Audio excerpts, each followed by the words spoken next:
Assalamualaikum Pak, selamat pagi. Waalaikumsalam, pagi Sus. Perkenalkan, nama saya Karmawati, biasa dipanggil Eka. Saya mahasiswa dari Paletehan yang melakukan praktek di ruangan ini. Saya tujuannya merawat Bapak dari hari ini sampai besok.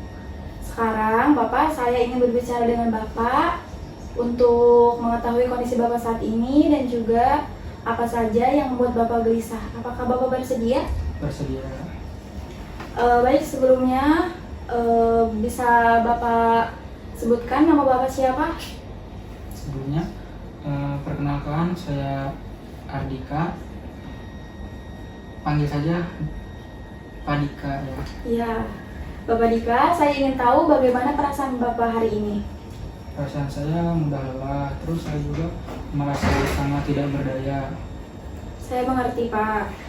Di sini Bapak baru-baru ini didiagnosis menderita penyakit kronis yang pasti sangat sulit ya Pak. Apakah Bapak bisa menjelaskan apa yang membuat Bapak merasa tidak berdaya? Saya merasa tidak bisa mengendalikan apapun lagi, Sus. Saya bisa melakukan apa saja yang saya mau. Tapi sekarang saya harus bergantung pada orang lain. Saya tidak bisa bekerja, tidak bisa mengurus rumah, terus saya juga tidak bisa mandi. Saya mengerti perasaan Bapak. Sangat mungkin bagi seseorang untuk merasa tidak berdaya jika mereka kehilangan kemandirian mereka. Apakah sulit bagi Bapak untuk menerima kondisi Bapak saat ini? Sangat sulit, Sus. Saya merasa marah, sedih, dan kecewa. Saya tidak mengerti kenapa harus ini terjadi pada saya gitu. Wajar jika Bapak merasa emosi yang campur aduk. Seperti itu, menerima diagnosis bahwa Bapak menderita penyakit kronis ini membutuhkan waktu dan proses yang cukup lama. Apakah Bapak sudah membahas perasaan Bapak dengan teman atau keluarga? Sudah, Sus. Mereka hanya berbicara sabar, kuat, tapi mereka tidak mengerti apa yang saya rasakan. Saya mengerti, terkadang orang lain sulit memahami diri kita jika mereka tidak merasakan apa yang kita rasakan.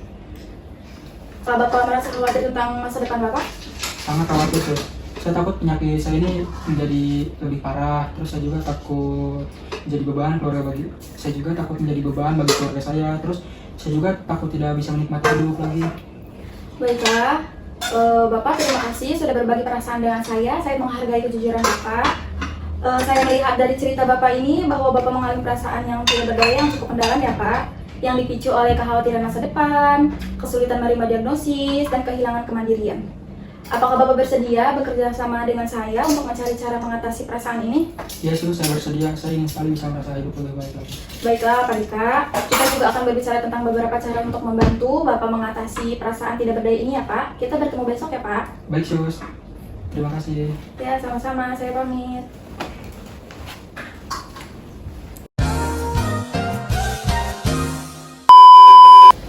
Selamat pagi Bapak Dika, senang bertemu dengan Bapak lagi.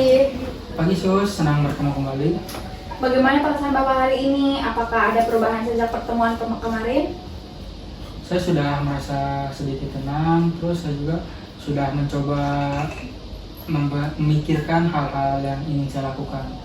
Bagus sekali Bapak Dika. Langkah penting untuk mendapatkan kembali rasa berdaya adalah dengan berkonsentrasi dengan apa yang masih bisa kita kendalikan.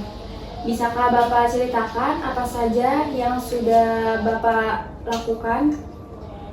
Saya masih bisa membaca, menonton film, serta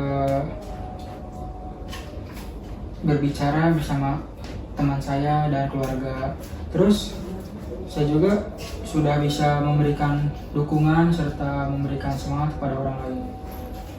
Itu adalah hal-hal yang sangat berharga ya Bapak Dika. Kemarin kita sudah membahas tentang perasaan tidak berdaya yang Bapak rasakan. Sekarang mari kita fokus pada bagaimana Bapak bisa mendapatkan kembali rasa kontrol atau rasa berdaya dalam hidup Bapak. Meskipun dengan penyakit yang Bapak derita ini, salah satu caranya adalah dengan mencari informasi yang tepat tentang penyakit Bapak. Sebelumnya saya juga sudah mencoba mencari di internet ya.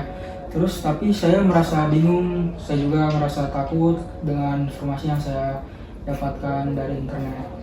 Saya mengerti informasi di internet memang bisa membingungkan dan menakutkan. Daripada mencari sendiri di internet, bagaimana kalau saya bantu Bapak mencari sumber informasi yang terpercaya?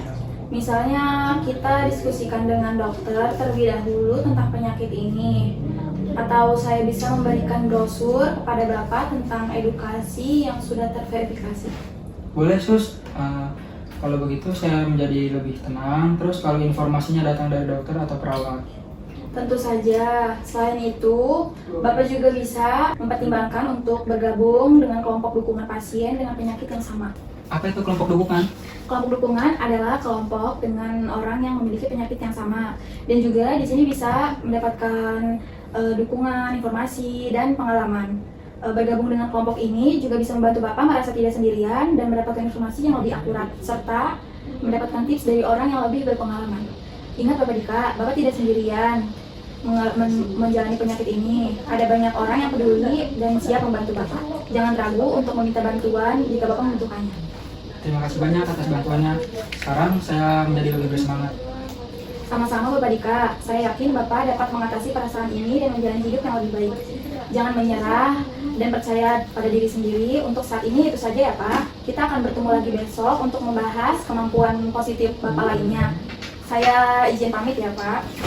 Assalamualaikum. Waalaikumsalam.